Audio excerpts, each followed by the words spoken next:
Joshua 9. The treaty with the Gibeonites. The victories of Israel became known to all the kings west of the Jordan in the hills, in the foothills, and all along the coastal plain of the Mediterranean Sea as far north as Lebanon. These were the kings of the Hittites, the Amorites, the Canaanites, the Perizzites, the Hivites, and the Jebusites. They all came together and joined forces to fight against Joshua and the Israelites.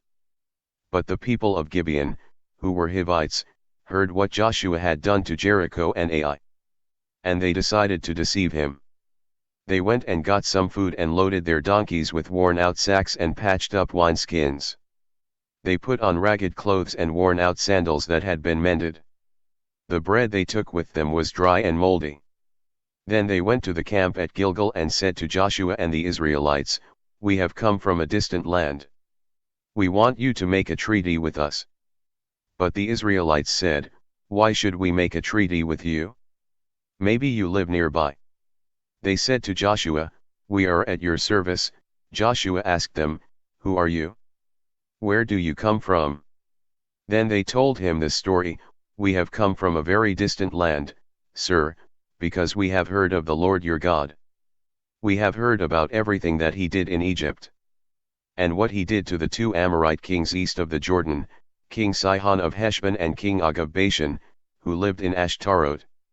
Our leaders and all the people that live in our land told us to get some food ready for a trip and to go and meet you. We were told to put ourselves at your service and ask you to make a treaty with us. Look at our bread. When we left home with it and started out to meet you, it was still warm. But look. Now it is dry and moldy. When we filled these wineskins, they were new, but look. They are torn. Our clothes and sandals are worn out from the long trip." The Israelites accepted some food from them, but did not consult the Lord about it.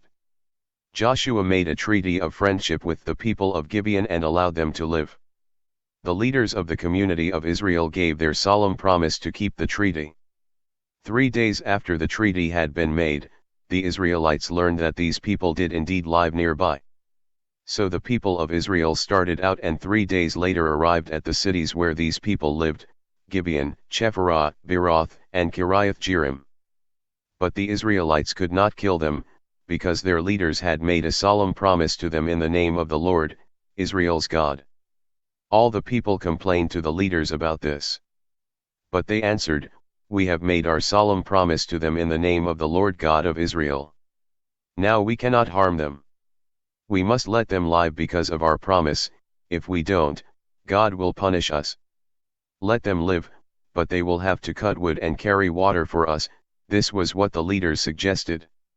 Joshua ordered the people of Gibeon to be brought to him, and he asked them, "Why did you deceive us and tell us that you were from far away, when you live right here?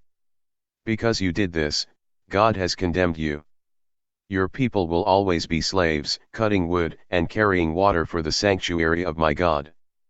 They answered, "We did it, sir, because we learned that it was really true that the Lord your God had commanded his servant Moses to give you the whole land and to kill the people living in it as you advanced.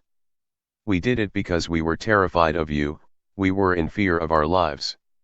Now we are in your power, do with us what you think is right." So this is what Joshua did. He protected them and did not allow the people of Israel to kill them. But at the same time he made them slaves, to cut wood and carry water for the people of Israel and for the Lord's altar.